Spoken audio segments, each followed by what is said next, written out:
Joke गरिरहेछ joke हँसारै खतम भयो। नेपाली जनता हाँसेकोमा किन पिर पर्यो होला? नेपाली जनता खुसी भए हाँसेको किन पिर पर्यो? रुवाउन खोजेका थियौ, सक्दैनौ, सकेनौ, रुवाउन दिने छैन। अनि केपी ओली मान्छे हँसाउँछ, मान्छे हँसाएर हिँड्छ। अनि के म मान्छे मार्दै, विधवा बनाउँदै, कुरा बनाउँदै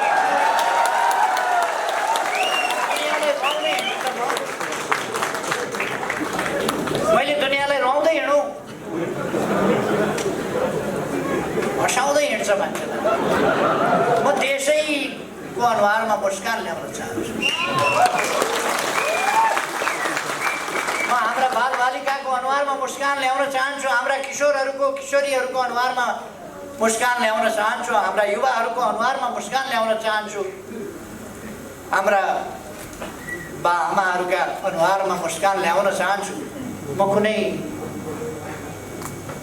बैगुनी केटाकेटीको बारेमा कुरा गर्न चाहन्छु। हाम्रै प्रदेशमा पनि त्यस्ता देखिहाल्छ। दौडी दौडिकन गएर भोट मागेर यो केटालाई जिताएर पठाउनुहोस्, मन्त्री बनाएर पठाइन्छु भनेर मन्त्री बनाएर गरियो। एक दिन त पुक्का लात्ताले हानेर भाग्यो। को भनेर यसो हेरेर त उही केटा। यस्तोमा अल्झिनु हामीलाई छैन। हामी अल्झिँदैनौँ, हामी अगाडि बढ्छौँ। युवाहरूको कुनै कमी छैन। त्यसकारण युवाहरू एकदम अरू पनि नयाँ युवा साथीहरूलाई समेटेर, व्यापकलाई समेटेर, भ्रममा परेकालाई पनि भ्रममुक्त गरेर अगाडि लिएर ठुलै देशमा पनि यस्तो रेकर्ड कम होला। एकै दिन 309वटा हस्पिटलको शिलान्यास होस् नेपालमा। अस्ति भर्खर मात्रै हामीले गरेका छौँ 309वटा अस्पताल एकै दिनमा। केहीलाई बडो पीर पनि परेछ त्यस कुरासँग। देश बर्बाद हुन लाग्यो, देश डुब्नै लाग्यो। कहाँ देख्नुभयो उहाँहरूले? केपी ओलीले संविधान च्यात्यो, धुजै पार्यो, त्यो पनि भनेको छु। र उहाँहरूलाई साह्रै पीर परेछ। यस्तो देशै बर्बाद हुन लागेको बेला पनि केपी ओलीको अनुहार चाहिँ नि अँध्यारो छैन, मुस्कुराइराखेका छ, हाँसिराखेका छ। कस्तो मान्छे होला, देशै बर्बाद हुँदाखेरि पनि मुस्कुराइराखे। उहाँहरूले बर्बाद पार्न नपाएकोमा उहाँहरूको चिन्ता मात्रै हो। उहाँहरूले देश बर्बाद पार्न नपाउँदा मैले अनुहार अँध्यारो किन लगाउने? उहाँहरूले बर्बाद गर्न खोज्नु भएको थियो, बर्बाद गर्न दिएन। बर्बाद पार्न पाउनु भएन, अँध्यारो म किन पार्नु? उहाँहरूलाई बडा चिन्ता लागेछ, दुःख लागेछ।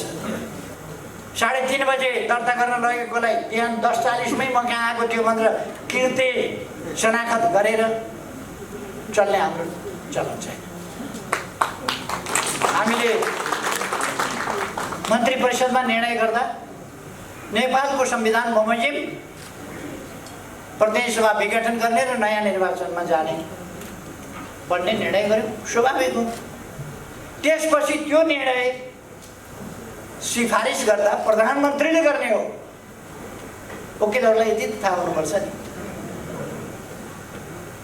त्यो प्रधानमन्त्रीले सिफारिस गर्ने हो। प्रधानमन्त्रीले सिफारिस गर्दा संविधानको धारा 76 को 1 उपधारा 1, धारा 76 को उपधारा 7 र संविधानको धारा 85 तथा हाम्रो आफ्नै देश र अन्य हाम्रै जस्तो संसदीय प्रणाली भएका देशहरूमा भएका अभ्यासहरूलाई समेत ध्यानमा राखी विघटनको यो सिफारिस गरेको छु भनेर मैले सिफारिस गरेको छु। त्यही कुरा कोट गरेर त्यही कुरा उल्लेख गरेर राष्ट्रपतिबाट विघटन भएको छ। राष्ट्रपतिको विघटन नै सन्देहास्पद कठै कमसेकम तर्कमा आउनुहोस् न, कमसेकम बहसमा आउनुहोस् न, संविधानका धारामा आउनुहोस्, संविधानको मर्ममा आउनुहोस्, संविधानको अक्षरमा आउनुहोस्, संसदीय अभ्यासमा आउनुहोस्, संसदीय प्रणालीका अभ्यासमा आउनुहोस्, देश दुनियाँका अभ्यासमा आउनुहोस्। म साथीहरूलाई सोध्न चाहन्छु एउटा, नेकपा अथवा नेपाल कम्युनिस्ट पार्टी नेकपा भन्ने नामको हाम्रो पार्टीमा जस्तो भाँडभैलो, अराजकता, अनुशासनहीनता, आन्तरिक अन्तर्ध्वंस कुनै पार्टी संसारको कतै देख्नुभएको छ? अरू कुनै पार्टीमा यस्तो देख्नुभएको छ? आफ्नै अध्यक्षका विरुद्ध टेलिभिजनमा गयो, बुरुक बुरुक उफ्रियो, मन परी बोल्यो, अखबारमा गयो उफ्रियो बोल्यो। यति अराजकता, यति अनुशासनहीनता देख्नुभएको छ? कुनै देशको राष्ट्रपतिमाथि गाल मुखाल अश्लील जे पाए त्यही बोलेको, कुनै असभ्य भन्दा असभ्य कहीँ कोही छ भने पनि नेपालका केही बुद्धिजीवीहरू बाहेक अरूले बोले सुन्नुभएको छ? केही बुद्धिजीवीहरू, केही जानकारहरू, केही राजनीतिज्ञ हौँ भन्नेहरू कस्तो बनाउन खोजेको छ यो देशलाई? कस्तो बनाउन खोजेको छ? राष्ट्रपतिको संस्था, राष्ट्रको सर्वोच्च संस्था, त्यसको मान मर्दन गरेको छ, बेइज्जती गरेको छ, गाल मुखाल त्यसमाथि तथा नाम बोलेको छ र त्यसको एकदमै हुर्मत लिएको छ। शक्ति पृथकीकरणको सिद्धान्त अनुसार न्यायालय, स्वतन्त्र न्यायालय, सम्मानित सर्वोच्च अदालतको हुर्मत लिएको छ। अहिलेको संविधानले संवैधानिक इजलासको व्यवस्था गरेको छ र संवैधानिक प्रश्न आयो भने संवैधानिक इजलासबाट हुन्छ। हिजोसम्म 2-3 दिन बहस, अर्कै इजलासमा, बृहत इजलासमा, फुल बेन्चमा लानुपर्छ, यहाँ संवैधानिक इजलासमा पाइँदैन। संविधान संशोधन गर्नु पर्यो नि त पहिले। अनावश्यक ढङ्गको झमेला। निर्वाचन आयोगमा गएर मलाई अचम्म लागेको थियो, केन्द्रीय कमिटीमा बैठकमा आएनन् नेताहरू, कहाँ गए भनेर माइती गणमण्डलामा देखियो यहाँ छौँ भनेको। म माइती गणमण्डलामा पुगेँ, छैनन् फेरि साथीहरू, कहाँ हराए? निर्वाचन आयोगमा पुगेछ। निर्वाचनको काम अगाडि नबढाउनु, निर्वाचन रोक्नु, निर्वाचनको कुनै प्रक्रिया अगाडि नबढाउनु, तयारी नगर्नु भनेर। यो भन्दा गैर राजनीतिक, अराजनीतिक, गैर कानुनी, हस्तक्षेपकारी, अमर्यादित क्रियाकलाप के हुन्छ? निर्वाचन आयोगलाई आफ्नो काम गर्न नदिने, यी पनि तपाईँ हामीले देख्यौँ। पार्टी छोड्नु हुँदैन भन्ने पनि थाहा नपाउने श्लोक, निर्वाचन हुन्छ भन्ने पनि थाहा नपाउने श्लोक, कति श्लोक। तर एउटा कुरा उहाँहरूले थाहा पाउनु भएको छ है, निर्वाचन भयो भने हालत के हुन्छ आफ्नो त्यसै थाहा पाउनु।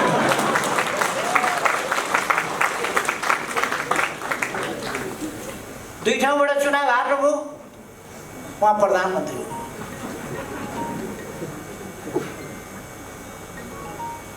यसपल्ट मसँग चुनाव हुनुभयो, हाताहाती चाहियो अध्यक्षले लिएको।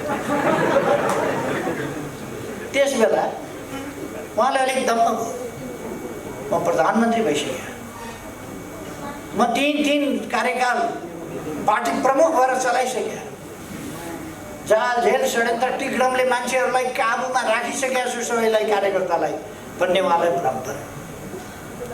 त्यस कारण मसँग लड्न तयार हो। चुनाव हारेका दिनदेखि उहाँलाई अध्यक्ष चाहियो। चुनाव हारेका दिनदेखि अध्यक्ष चाहियो। एकजनाको मात्रै व्यवस्थापन भएर हुँदैन, हाम्रो पनि व्यवस्थापन हुनुपर्छ भनेर उहाँले व्यवस्थापनका प्रयास गर्नुभयो। जे होस्, कोही कब्जा गर्ने नीतिका, कोही स्वस्थ बाटोबाट, सही बाटोबाट होइन जसकाबाट चिरेर विभिन्न पदमा पुग्ने बानी परेका, कोही सल्लाहको रुख जस्तो सबलाई लखेटी लखेटी खेदी खेदी जहाँ पुग्यो त्यहाँ भागो। मोहन वैद्य आफ्ना गुरु, आफूलाई राजनीतिमा ल्याउने गुरुलाई लखेटेर पार्टीको बास लगाए। मोहन वैद्य एकपल्ट डाक्टर बाबुराम भट्टराई प्रयोग गर्नुसम्म गरे। उनलाई त्यति बेला डा लेखेको एउटा मान्छे चाहिएको थियो। डा पनि खास ठाउँको डा खुब प्रयोग गरे। पछि बिचरा डा बसाएर अहिले त धोती कुर्ता लाएर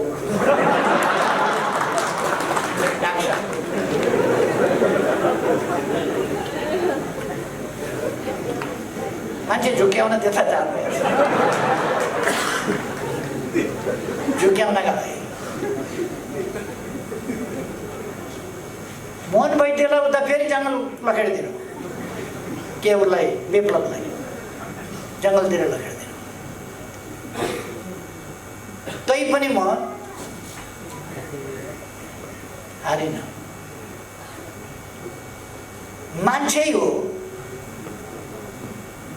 यो बाबा, भालुलाई त मान्छेले ल्याएर तालिम दिएको छ, बाँदरलाई त मान्छेले ल्याएर तालिम दिएको छ, त मान्छे हो किन तालिम दिन सकिन भनेर समातेर ल्याएर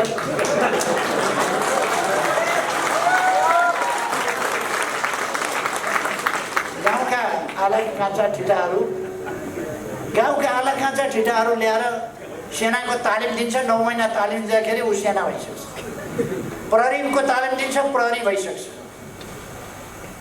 अलिक समय खेलाएपछि सर्कसमा केटाकेटीहरू सर्कसबाज भइसक्छ। अलिक समय तालिम दिएपछि खेलाडी भइसक्छ। अलिक समय वाद्यवादन सिकायो भने बजाउन राम्रै जान्ने भइसक्छ। यो कम्युनिस्ट तालमा हिँड्नलाई 3 वर्ष सिकाएँ मैले, तालिम दिएँ।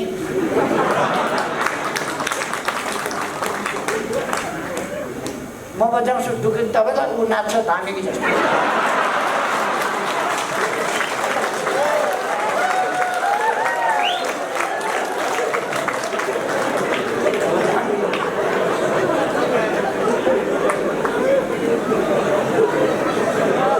हामी नाच्दा नाच्दै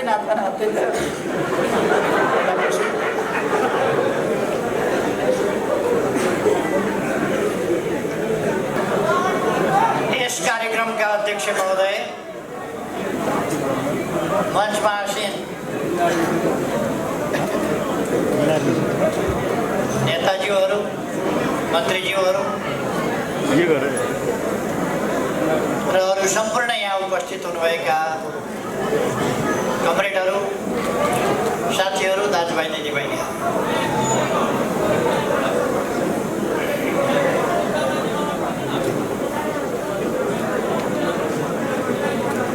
मलाई लाग्छ सबै कुराहरू त पूर्ववक्ता साथीहरूले राखिसक्नुहुन्छ।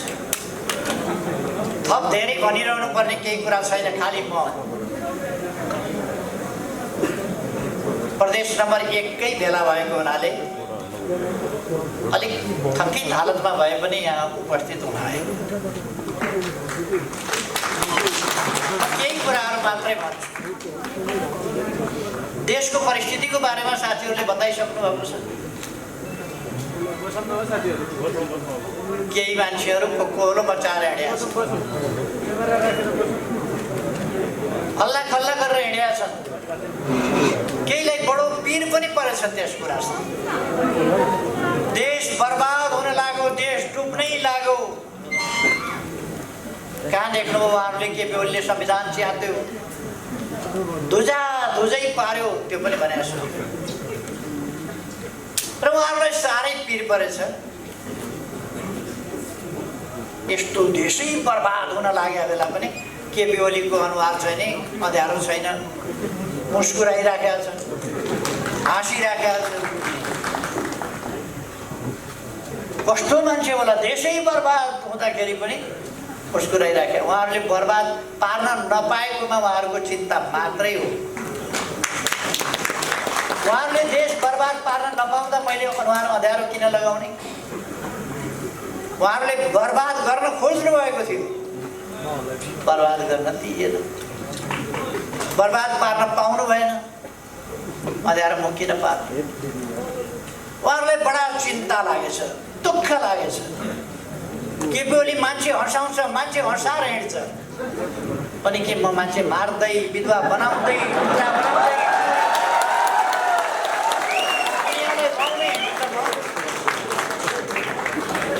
मैले दुनियाँलाई रुवाउँदै हिँडौँ? हँसाउँदै हिँड्छ मान्छेलाई। म देशैको अनुहारमा मुस्कान ल्याउन चाहन्छु। म हाम्रा बालबालिकाको अनुहारमा मुस्कान ल्याउन चाहन्छु, हाम्रा किशोरहरूको किशोरीहरूको अनुहारमा मुस्कान ल्याउन चाहन्छु, हाम्रा युवाहरूको अनुहारमा मुस्कान ल्याउन चाहन्छु, हाम्रा बाआमाहरूका अनुहारमा मुस्कान ल्याउन चाहन्छु। अनि मजदुर किसानहरूका अनुहारमा। त्यसै कारण हामी थुप्रै कामहरू गरिरहेका छौँ गरिबका लागि, जनताका लागि। सडकमा बालबालिकाहरू रहनु हुँदैन, अभिभावकविहीन भएर उनीहरूका आँखामा आँसु हुनु हुँदैन, उनीहरूका चेहरामा मुस्कान हुनुपर्दछ। सरकारले अभिभावकको काम गर्नुपर्दछ भनेर मैले भनेको छु, र त्यो काम हामी गरि पनि रहेका छौँ। अनि विभत्स क्रियाकलाप, विभत्स दृश्य हेरेर दुनियाँ रुवाएर, रुवाउने पनि एक किसिमले हो र। कसैको घोडा खोर्स्याएको छ, कसैको गाडी खोर्स्याएको छ, कसैको खेत खोर्स्याएको छ, कसैको घर खोर्स्याएको छ, कसैको पैसा खोर्स्याएको छ। रुवाउने पनि तरिका एउटा मात्रै हो र। मारेर पनि रुवाएको छ, कुटेर पनि रुवाएको छ, लुटेर पनि रुवाएको छ। अनि मैले हँसाएँ भनेर पिर परेको छ। मान्छे हाँसेर जोक गरिरहेछ, जोक हँसाएरै खतम पार्यो। नेपाली जनता हाँसेकोमा किन पिर पर्यो होला? नेपाली जनता खुसी भए हाँसेको किन पिर पर्यो? रुवाउन खोजेका थियौ, सक्दैनौ, सकेनौ, रुवाउन दिने छैन। अनि हामी किन पिर मान्ने? हामीले लामो समय सङ्घर्ष गरेर, यति लामो सङ्घर्ष गरेर, बलिदानपूर्ण सङ्घर्ष गरेर जुन उपलब्धि हासिल गरेका छौँ, त्यो कसैको इसारामा, कसैले कसैको स्वार्थका लागि वा आफ्नै निजी स्वार्थका लागि कसैले पनि जनताले प्राप्त गरेका यी उपलब्धिहरूलाई तलमाथि गर्न सक्ने छैन, गर्न दिने छैन। आज नेपाली जनता सचेत छ, सजग छ। देश प्रतिगमनतर्फ फर्किन सक्दैन, देश अगाडि बढ्छ।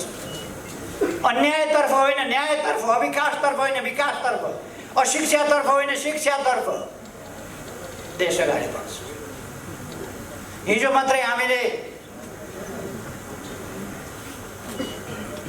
नयाँ एप्स को सुरुवात गर्यौं,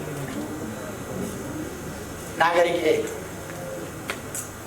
त्यसले जनतालाई ठुलो सहुलियत सुविधा पुर्याउँछ र सँगसँगै भ्रष्टाचार नियन्त्रणमा महत्त्वपूर्ण योगदान गर्छ।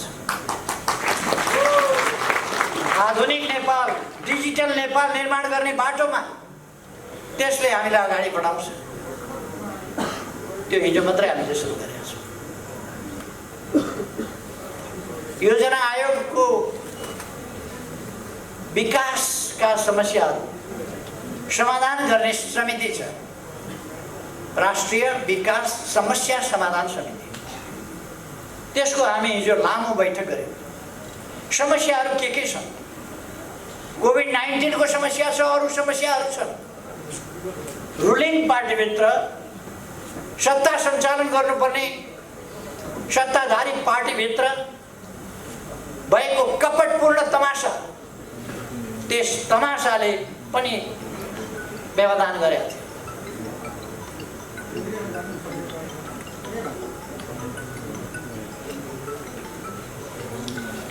भएर चाहिँ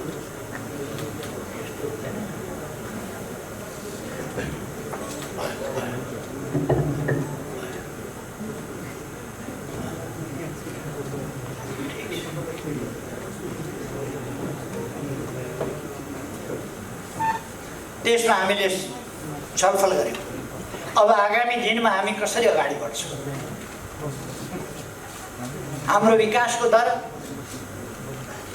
उच्च दरका साथ तीव्र गतिका साथ विकास अगाडि बढिरहेको थियो। कोभिडले हामीलाई अलिकति पछाडि पार्यो, तर हामी माइनसमा गएनौँ।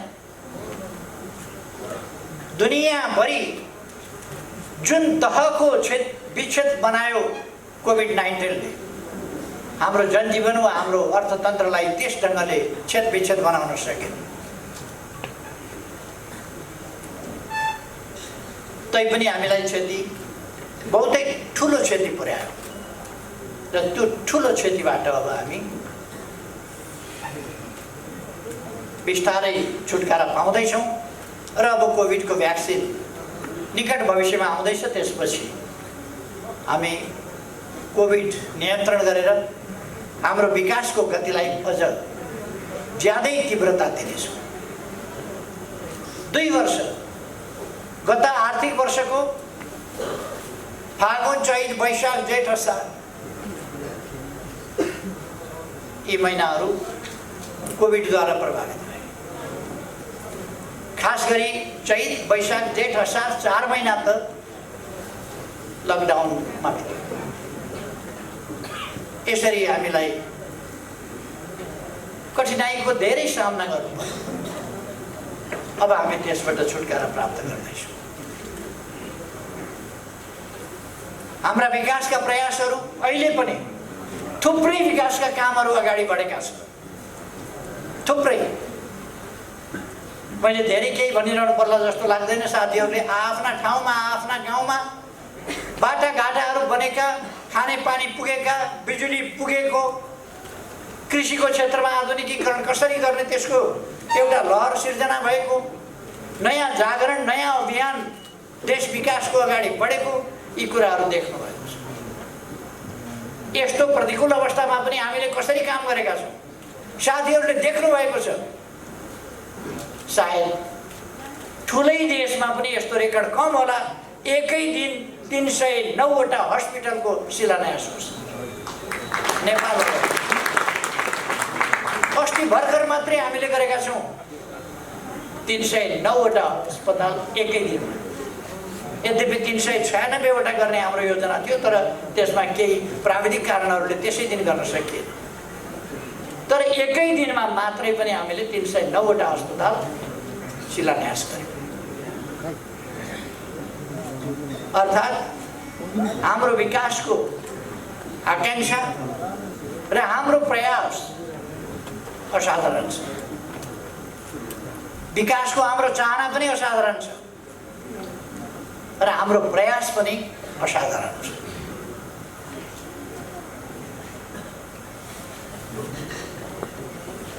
अहिले निर्वाचनमा जाँदा देश सङ्कटमा पर्यो भन्छ। पहिले नभए पनि त 1.5 वर्षपछि त निर्वाचन हुन्थ्यो भनेपछि 1.5 वर्षपछि त देश त सङ्कटमा पर्ने नै रहेछ। यी मान्छेहरूको परिभाषामा के भने निर्वाचन भनेको देश सङ्कटमा पर्नु रहेछ, अथवा निर्वाचन नगर्ने प्रणालीलाई चाहिए रहेछ। सत्ता कब्जा गर्ने, जनताको अभिमतमा नजाने, जनताको भोटमा नजाने, जनादेश नमान्ने, भन्दाखेरि जनादेश मान्ने, लोकतन्त्र नमान्ने, लोकतन्त्रको नाम जप्ने। तपाईहरुले सुन्नु होला, अदालतले यदि हामीले भनेको मानेन भने हामी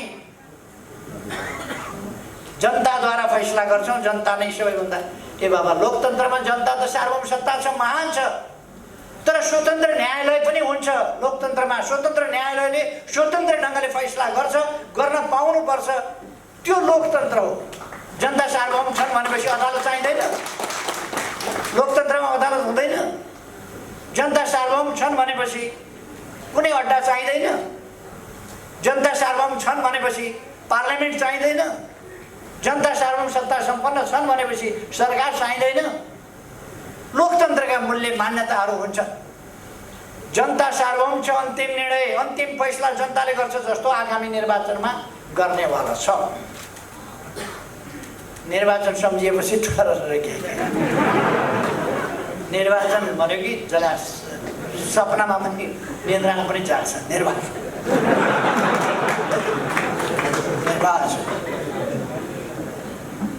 अनि कुरा गर्ने लोकतन्त्रका निर्वाचन भनेपछि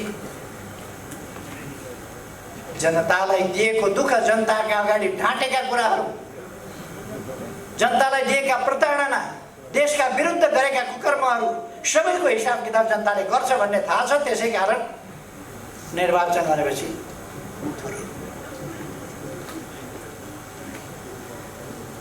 केही मान्छेहरू अस्ति केन्द्रीय कमिटीको बैठक बोलाए मैले, महासचिवले बोलाउनु भयो, मेरो परामर्श। केन्द्रीय कमिटीको बैठकमा केही नेताहरू आएनन्। टाउको दुख्यो कि पेट दुख्यो कि केही हो कि कसैको बिहे भोज यताउता थियो कि किन आएन थाहा भएन। पछाडि निर्वाचन आयोग पुग्या रहेछन्। असली हामी हौँ पार्टी, अचम्म लाग्यो। असली पार्टी हामी हौँ, पार्टी हाम्रै हुनुपर्छ, सूर्य चिन्ह हाम्रै हुनुपर्छ, हामी नै पार्टी हौँ भनेर निर्वाचन आयोग गएछ। अनि पार्टी तपाईँहरू नै हो भने ठिक छ नि त, आउनुहोस् न त केन्द्रीय कमिटीमा आउनुहोस् न। किन भाग्यो? केन्द्रीय कमिटीको बैठकमा नआउने निर्वाचन आयोग गएर यो बर्मजियामा पनि यस्तो हुँदैन। असली पेडा पसल, असली बुढाको पेडा पसल भनेर असली मै हौँ भन्ने त्यहाँ पनि हुँदैन। यति साह्रो छ। त्योभन्दा हद नागेर बैठकमा नआएर, अध्यक्षलाई थाहा छैन, महासचिवलाई थाहा छैन, निर्वाचन आयोगमा गएर चुनाव घोषणा हुनु भयङ्कर अपराध हो। त्यसो भने सूर्य चिन्ह किन चाहियो त तपाईँहरूलाई?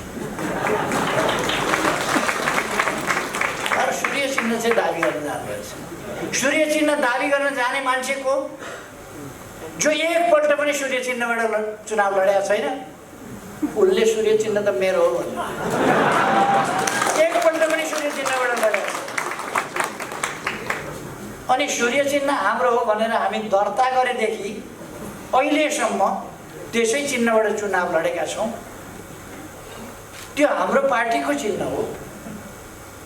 प्रचण्ड र मेरो बिचमा 74 साल असोज 14 गते सहमति भएको थियो, चुनाव सँगै लडौँ, एउटै चिन्ह सूर्य चिन्हबाट चुनाव लडौँ। 14 गते सहमति भएको थियो, 16 गते उहाँले सहमति तोड्नु। सहमति नतोडेको भए एकपल्ट कमसेकम उहाँले सूर्य चिन्ह लिएर लडेको हुन्थ्यो। सूर्य चिन्ह भएका मतदाताले अन्तै भोट हालेर उहाँलाई जिताइदिनु पर्यो, तर उहाँले सूर्य चिन्ह लिनु भएन। अहिले उहाँलाई सूर्य चिन्ह चाहिएछ। सूर्य चिन्ह चाहिन्छ भने बैठकमा आउने गर्नुहोस्, बैठकमा आउनु। सूर्य चिन्ह चाहिन्छ। अर्को उहाँहरू निर्वाचन हुनु हुँदैन,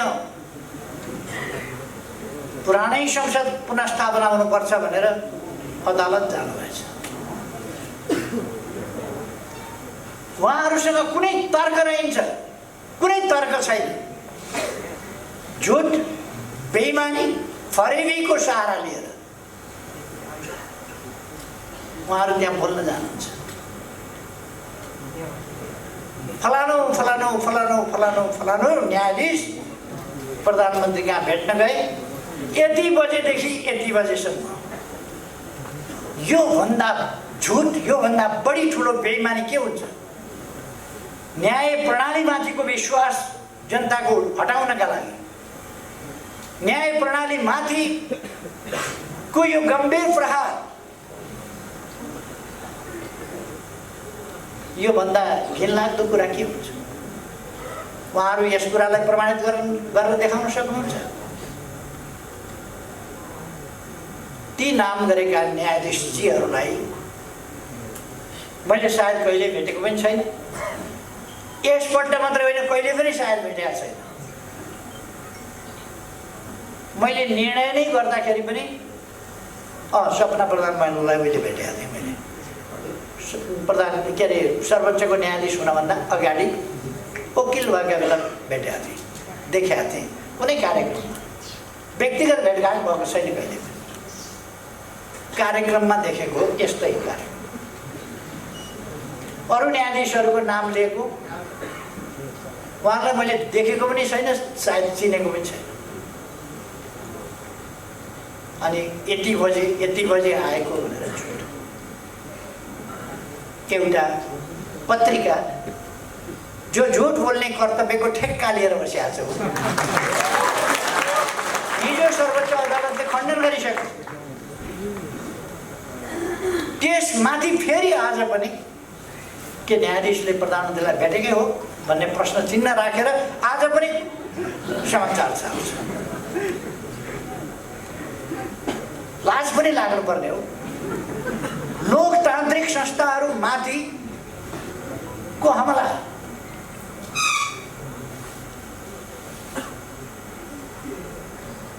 केही तर्क रहन्छ उहाँहरूसँग। अनि के भन्नुभएछ? मन्त्री परिषदले गरेको निर्णयमा संविधानका धारा खुलाइएको छैन। मन्त्री परिषदले प्रतिनिधि सभा विघटन गरेर नयाँ निर्वाचनमा जाँदा त्यसको निर्णय गर्दा धारा खुलाएर गर्नुपर्छ भन्ने कुन संविधानमा कुन कानुनमा छ? त्यति त कमसेकम बहस गर्न जाने, सर्वोच्च अदालतसम्म बहस गर्न जानेहरूलाई थाहा हुनुपर्छ नि त्यो संविधानको कुन धारामा छ, कुन ऐनको धारामा छ, कुन नियमावलीमा छ। त्यसपछि क्याबिनेटको निर्णय नभए पनि हुने हो। तर क्याबिनेटको निर्णय गरेर खुलेआम भनेर उहाँहरूको जस्तो लुकेर 3:30 बजे दर्ता गर्न लगेकोलाई बिहान 10:40मै म कहाँ आएको थियो भनेर कृत्य शनाखत गरेर चल्ने हाम्रो चलन छैन। हामीले मन्त्री परिषदमा निर्णय गर्दा नेपालको संविधान बमोजिम प्रतिनिधि सभा विघटन गर्ने र नयाँ निर्वाचनमा जाने भन्ने निर्णय गर्यो, स्वाभाविक हो। त्यसपछि त्यो निर्णय सिफारिस गर्दा प्रधानमन्त्रीले गर्ने हो। वकिलहरूलाई यति थाहा हुनुपर्छ नि, त्यो प्रधानमन्त्रीले सिफारिस गर्ने हो। प्रधानमन्त्रीले सिफारिस गर्दा संविधानको धारा 76 को 1 उपधारा 1, धारा 76 को उपधारा 7 र संविधानको धारा 85 तथा हाम्रो आफ्नै देश र अन्य हाम्रै जस्तो संसदीय प्रणाली भएका देशहरूमा भएका अभ्यासहरूलाई समेत ध्यानमा राखी विघटनको यो सिफारिस गरेको छु भनेर मैले सिफारिस गरेको छु। त्यही कुरा कोट गरेर, त्यही कुरा उल्लेख गरेर राष्ट्रपतिबाट विघटन भएको छ। राष्ट्रपतिको विघटन नै सन्देहास्पद कठै गरी।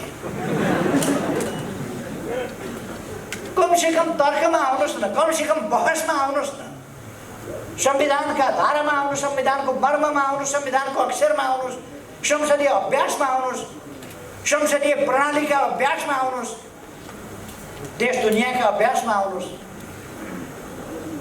म साथीहरूलाई सोध्न चाहन्छु एउटा,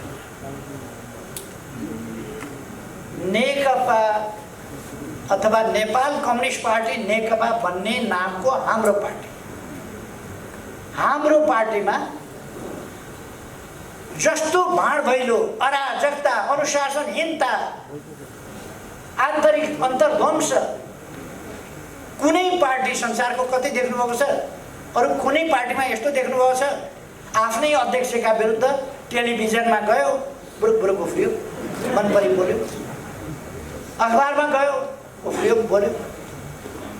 यति अराजकता, यति अनुशासनहीनता देख्नुभएको छ? कुनै देशको राष्ट्रपतिमाथि गाल मुखाल अश्लील जे पाए त्यही बोलेको, कुनै असभ्य भन्दा असभ्य कहीँ कोही छ भने पनि नेपालका केही बुद्धिजीवीहरू बाहेक अरूले बोले सुन्नुभएको छ?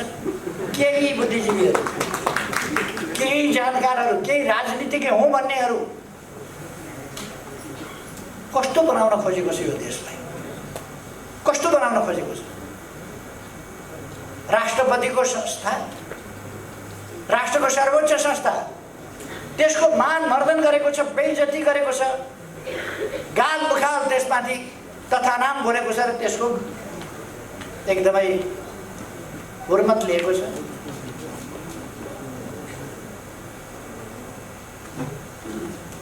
शक्ति पृथकीकरणको सिद्धान्त अनुसार न्यायालय स्वतन्त्र न्यायालय, सम्मानित सर्वोच्च अदालतको हुर्मत लिएको छ। अहिलेको संविधानले संवैधानिक इजलासको व्यवस्था गरेको छ र संवैधानिक प्रश्न आयो भने संवैधानिक इजलासबाट हुन्छ। हिजोसम्म 2-3 दिन बहस, अर्कै इजलासमा, बृहत इजलासमा, फुल बेन्चमा लानुपर्छ। यहाँ संवैधानिक इजलासमा पाइँदैन। संविधान संशोधन गर्नु पर्यो नि त पहिले। अनावश्यक ढङ्गको झमेला। निर्वाचन आयोगमा गएर मलाई अचम्म लागेको थियो, केन्द्रीय कमिटीमा बैठकमा आएनन् नेताहरू, कहाँ गए भनेर माइती गणमण्डलामा देखियो यहाँ छौँ भनेको। म माइती गणमण्डलामा पुगेँ, छैनन् फेरि साथीहरू, कहाँ हराए? निर्वाचन आयोगमा पुगेछ। निर्वाचनको काम अगाडि नबढाउनु, निर्वाचन रोक्नु, निर्वाचनको कुनै प्रक्रिया अगाडि नबढाउनु, तयारी नगर्नु भनेर। यो भन्दा गैर राजनीतिक, अराजनीतिक, गैर कानुनी, हस्तक्षेपकारी, अमर्यादित क्रियाकलाप के हुन्छ?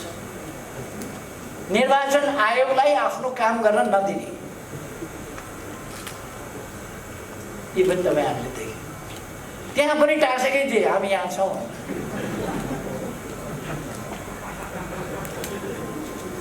उहाँहरूको त्यो एउटा ब्रान्ड नै हुन लागेको छ, हामी यहाँ छौँ वाला ब्रान्ड।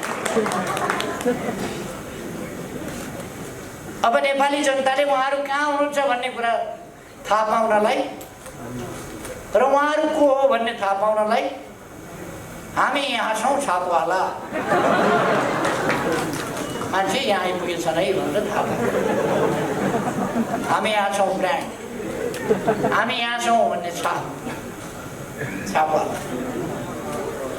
निर्वाचन आयोग जाँदाखेरि पनि यसो हेरेको त साँच्चीमा त हामी यहाँ छौँ।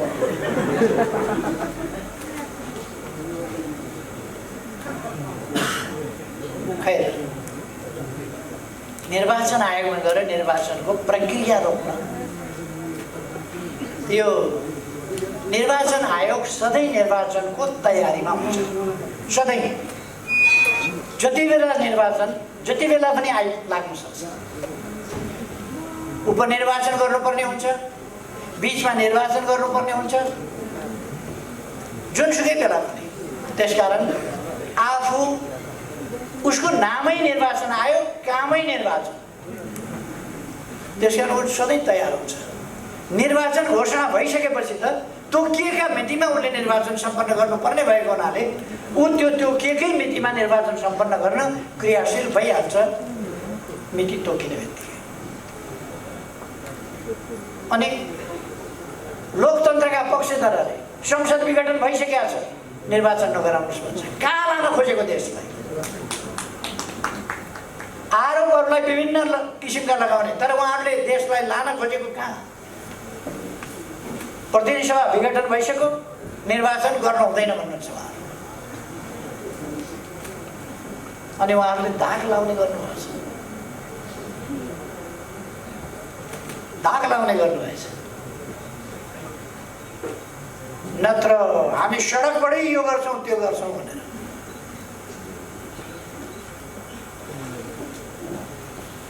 नेपाली जनतामा सचेतनता आइसकेको, अहिले पनि उहाँहरूलाई थाहा नपाउनु भनेको उहाँहरू कति स्लो मान्छे हो। पार्टी छोड्नु हुँदैन भन्ने पनि थाहा नपाउने स्लो, निर्वाचन हुन्छ भन्ने पनि थाहा नपाउने स्लो, कति स्लो। तर एउटा कुरा उहाँहरूले थाहा पाउनु भएको छ है, निर्वाचन भयो भने हालत के हुन्छ आफ्नो त्यसै थाहा पाउनु।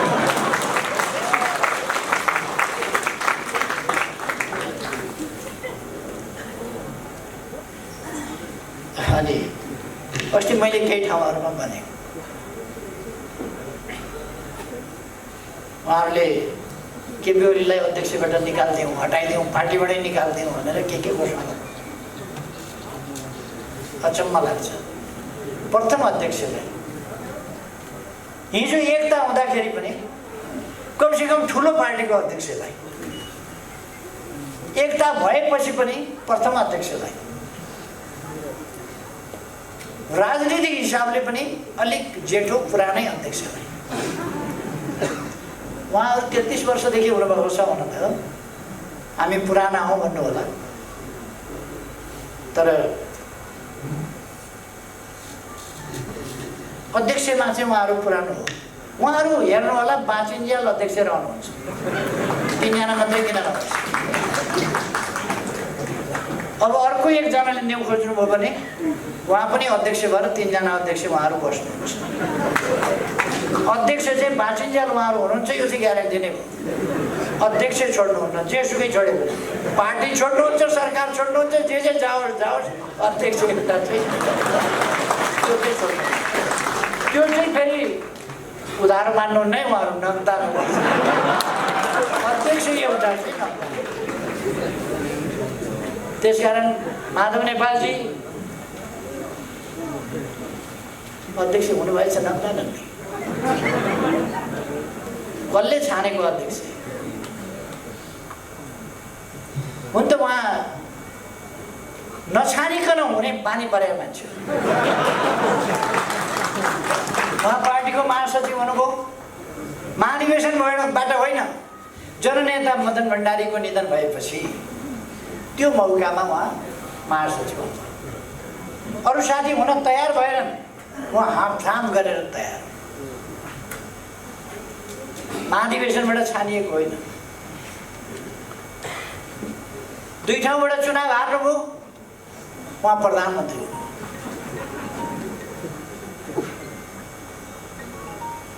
यसपल्ट मसँग चुनाव हुनुभयो, हात-हाती चाहियो अध्यक्षले कि लिएको।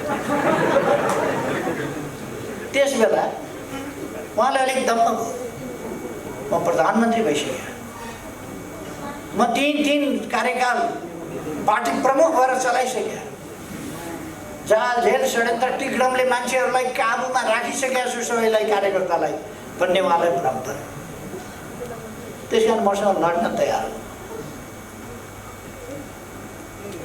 चुनाव हारेका दिनदेखि उहाँलाई अध्यक्ष चाहियो, चुनाव हारेका दिनदेखि अध्यक्ष चाहियो। एकजनाको मात्रै व्यवस्थापन भएर हुँदैन, हाम्रो पनि व्यवस्थापन हुनुपर्छ भनेर उहाँले व्यवस्थापन यात्रा सुरु। जे होस्, कोही कब्जा गर्ने नीतिका, कोही स्वस्थ बाटोबाट, सही बाटोबाट होइन, जसकेलाबाट चिरेर विभिन्न पदमा पुग्ने बानी परेका, कोही सल्लाहको रुख जस्तो सबलाई लखेटी लखेटी खेदी खेदी जहाँ पुग्यो त्यहाँ भाग। मोहन वैद्य आफ्ना गुरु, आफूलाई राजनीतिमा ल्याउने गुरुलाई लखेटेर पार्टीको बास बनाइदिए। मोहन वैद्य एकपल्ट डाक्टर बाबुराम भट्टराई प्रयोग गर्नुसम्म गरे, उनलाई त्यति बेला डा लेखेको एउटा मान्छे चाहिएको थियो। डा पनि खास ठाउँको डा को प्रयोग गरे, पछि बिचरा डा नसार। अहिले त धोती कुर्ता लाएर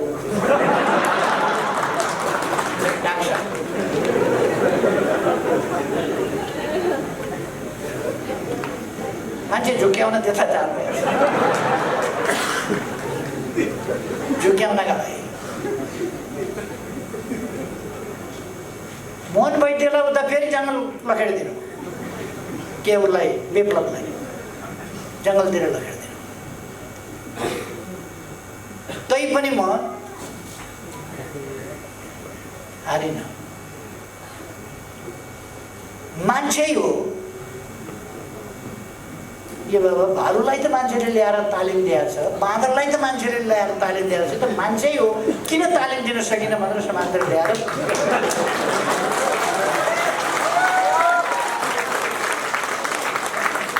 गाउँका आला काँचा ठिटाहरू ल्याएर सेनाको तालिम दिन्छ 9 महिना तालिम दिँदाखेरि ऊ सेना भइसक्छ प्रहरीको तालिम दिन्छ प्रहरी भइसक्छ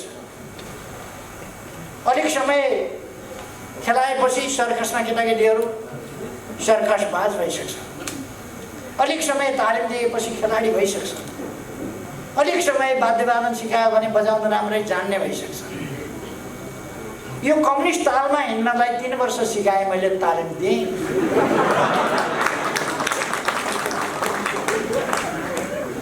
म बजाउँछु दुखी तपाईँलाई ऊ नाच्छ धामी जस्तो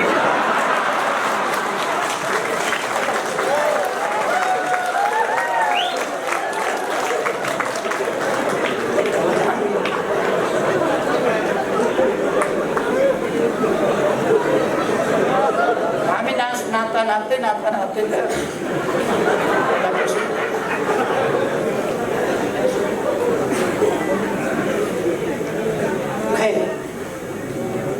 मलाई अझै पनि आश छ उहाँहरू अब परिस्थितिको आकलन भइसक्यो होला अब आउनुहोस् बुझिसक्नु होला नि अब त आउनुहोस् अब आउनुहोस् पार्टी तपाईँको अध्यक्ष पद खोर्स्या छैन मलाई थाहा छ नि अध्यक्षकै लागि मरिमेट्ने मान्छे हो तपाईँ खोर्स्या छैन अहिले पनि छँदैछ अध्यक्ष पद आउनुहोस् वरिष्ठ नेताहरूका पद पनि छँदैछन् आउनुहोस् बस्नुहोस्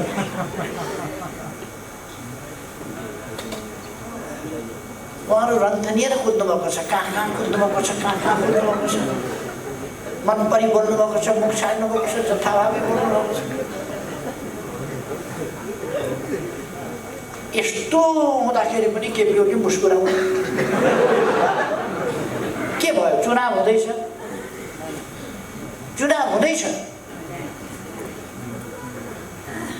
हामी जित्दैछौँ के हुँदैछ चुनाव भनेकै त्यही हो कसैले जित्ने कसैले हार्ने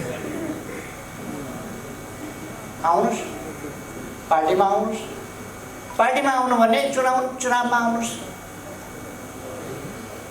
अरू केही भयो त प्रदेश नम्बर 1 का साथीहरूसँग म भन्न चाहन्छु नाम 1 नम्बर भएपछि काम कति नम्बर गर्नु पर्यो नाम चाहिँ 1 नम्बर काम चाहिँ 7 नम्बर 1 नम्बर नाम राखेपछि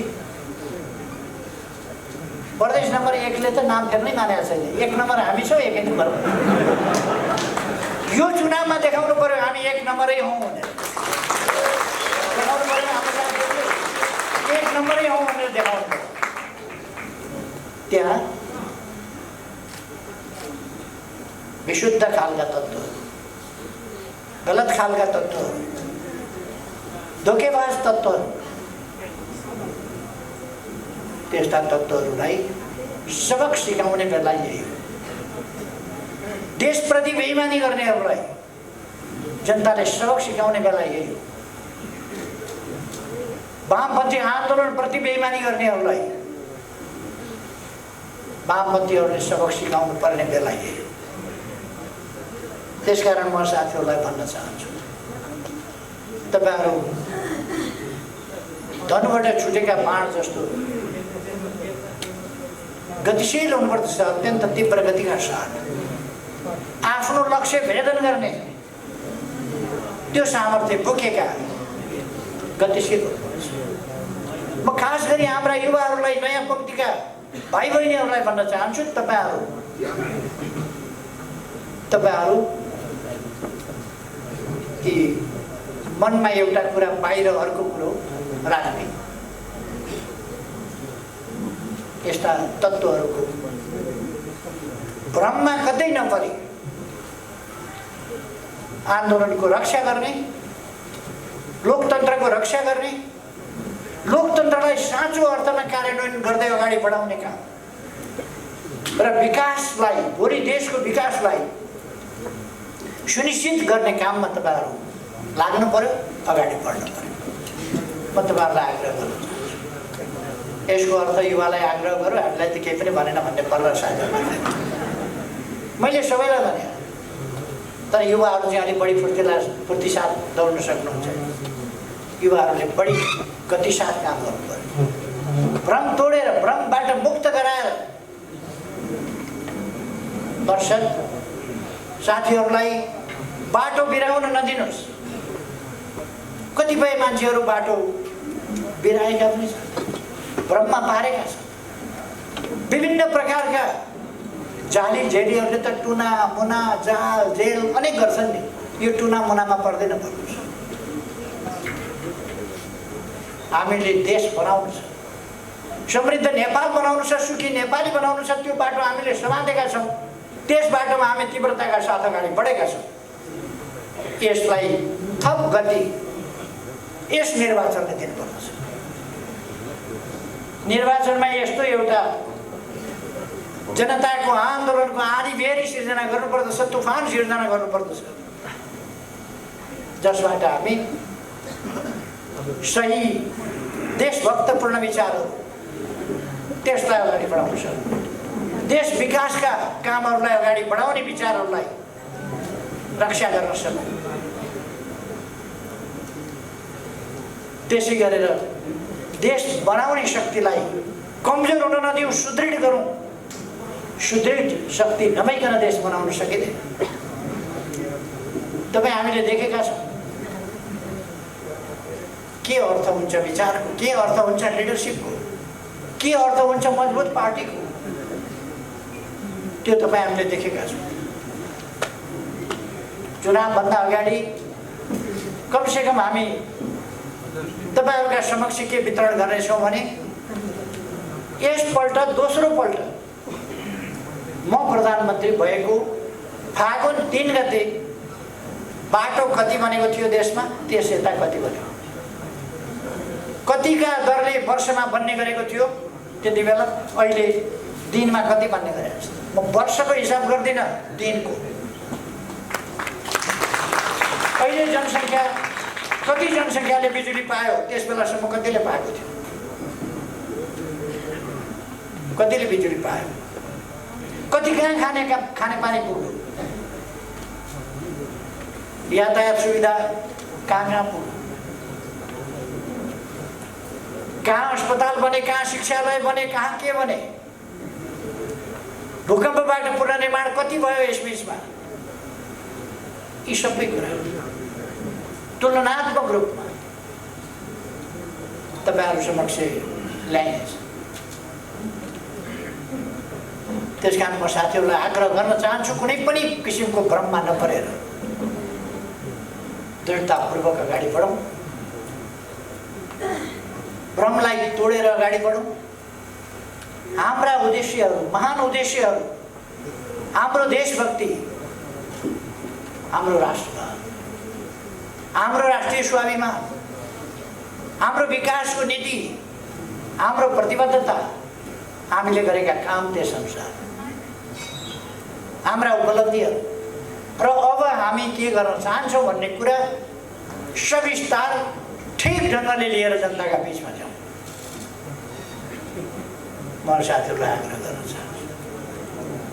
हामीलाई थाहा छ हामी निर्वाध ढङ्गले काम गर्न पाउँदैनौँ। कतिपय विरोधीहरू केही गर्नु पर्दैन विरोधीका लागि आफै विरोधी हुन्छ। जस्तो आजैका अखबार हेर्नुभयो भने तपाईँले देखिहाल्नुहुन्छ, जन्मसिद्ध विरोधी किन भयो भने त्यसको जन्मै विरोध गर्नका लागि गराइएको हो।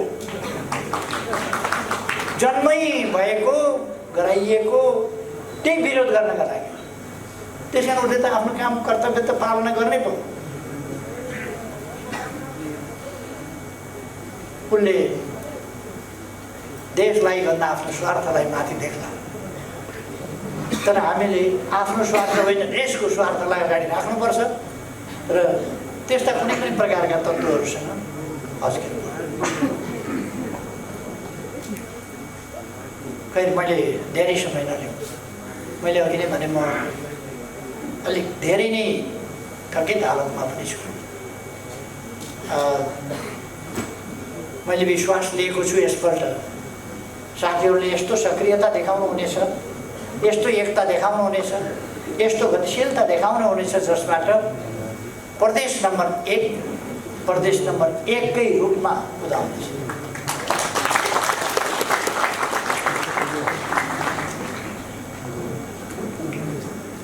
म कुनै कोही पनि केटाकेटीको बारेमा कुरा गर्न चाहन्छु। हाम्रै प्रदेशमा पनि त्यस्ता देखिहाल्छ। दौडिकन गएर भोट मागेर यो केटालाई जिताएर पठाउनुहोस्, मन्त्री बनाएर पठाइन्छु भनेर मन्त्री बनाएर गरियो। एक दिन त पुक्का लात्ताले हानेर भाग्यो। को भनेर यसो हेरेको त उही केटा। यस्तोमा अल्झिनु हामीलाई छैन। हामी अल्झिँदैनौँ, हामी अगाडि बढ्छौँ। युवाहरूको कुनै कमी छैन। त्यसकारण युवाहरू एकदम अरू पनि नयाँ युवा साथीहरूलाई समेटेर, व्यापकलाई समेटेर, भ्रममा परेकालाई पनि भ्रममुक्त गरेर अगाडि लिएर जाउँ। तपाईँहरूको सक्रियताले देशलाई अझ सजिलो बाटोमा अगाडि बढाउन, सजिलो बिन्दुमा पुर्याउन महान योगदान गर्न सकोस्। तपाईँहरूका मेहनत सफल हुन सकुन्। धेरै धेरै शुभकामना गर्न चाहन्छु र आफ्नो भनाइ पुर्याउँछु। धन्यवाद।